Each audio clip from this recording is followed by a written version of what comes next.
তুই আর 30 টাকা করে রাখছা। আরে বাপরে, ঠাকুর তোমার চরণে কোটি কোটি প্রণাম। আজকের দিনটা যেন ভালো যায়।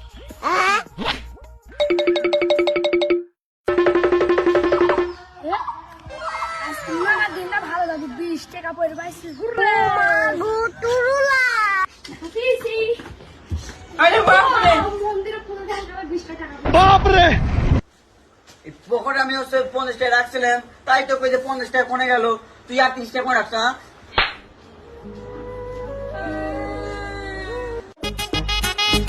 বাবা, আমার পকেট থেকে 50 টাকা নিয়েছি, 20 টাকা দিয়ে খাতা কিনেছি, আর 30 টাকা। বাইগান। भोला भाला था सीधा सादा था मैं तो नादान था